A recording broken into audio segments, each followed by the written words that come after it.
Buonasera a tutti e bentornati a Liberamente, variazioni e scorribande qui su Radio Libertà. Allora, ogni tanto riciccia Greta Thunberg, ogni tanto si riaffaccia Greta alle nostre cronache, convinta ancora, no, di essere il punto di riferimento di tutti i giovani pseudo contestatori o contestatardi del pianeta.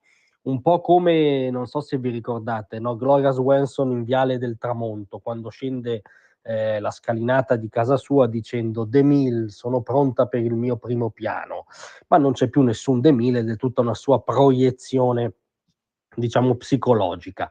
Ebbene, Greta, appena vede una manifestazione, un'opportunità, un fotografo, si mette lì pronta per il suo primo piano. La differenza è che c'è ancora chi la prende sul serio comunque. Infatti oggi troviamo un po' ovunque la notizia per cui la Thunberg era presente alla imprescindibile ennesima manifestazione per la giustizia climatica e sociale, che è andata in scena in 11 piazze italiane, tra cui Milano e Roma, coincidente, guarda caso, con le altrettanto imprescindibili e costruttive manifestazioni studentesche per il No Meloni Day, giornata di mobilitazione contro il governo organizzata da gruppi e gruppuscoli studenteschi, diciamo,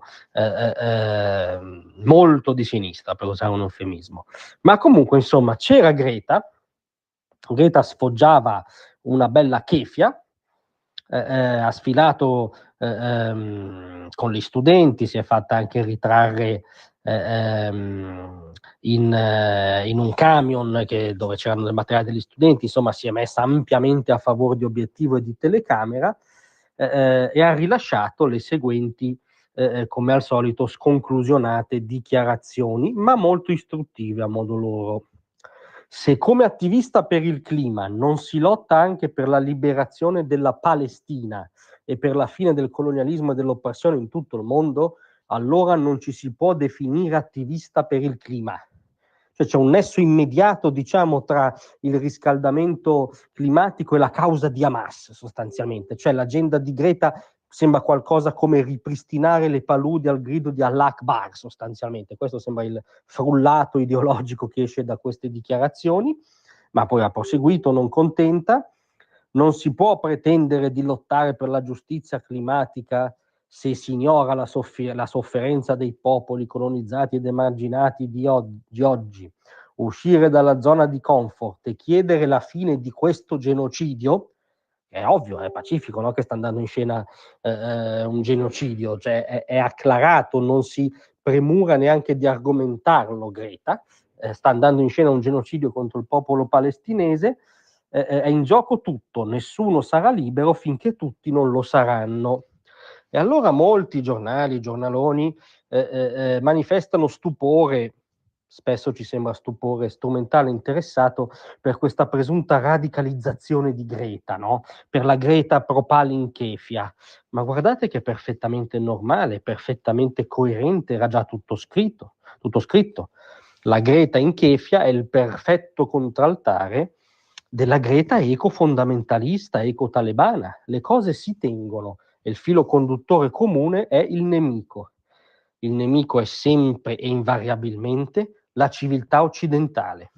L'unica civiltà che en passant ha garantito inezie come la libertà della persona, come un ragionevole, duraturo sviluppo e benessere, l'unica civiltà che ha dato corpo concreto e non retorico all'idea di progresso. Insomma, la civiltà occidentale è per quelli come Greta Thunberg il male assoluto.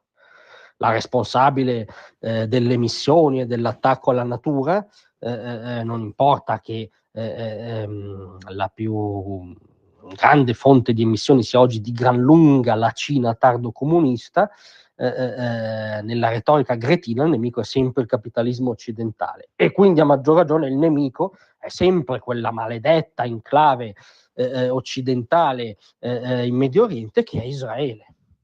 Cioè Israele è proprio l'ideale per coagulare tutte le patunie e le ossessioni ideologiche di quelli come Greta. È un lembo di libertà, un lembo di civiltà, un lembo di sviluppo, in un contesto dove fioriscono teocrazie islamiste, dittature, satrapie primitive, insomma modelli diversi, esotici rispetto alla civiltà occidentale corrotta, quindi Israele è corrotto. Questa cosa un grande filosofo come Roger Scruton la chiamava oicofobia, cioè paura e conseguente odio della propria casa, della propria tradizione culturale. Ecco, Greta odia la tradizione culturale occidentale. Piccolissimo dettaglio, non si è ancora trasferita a Gaza, non si è ancora trasferita a Teheran, non si è ancora trasferita a Pechino e crediamo che non lo farà mai. Grazie a tutti, a domattina.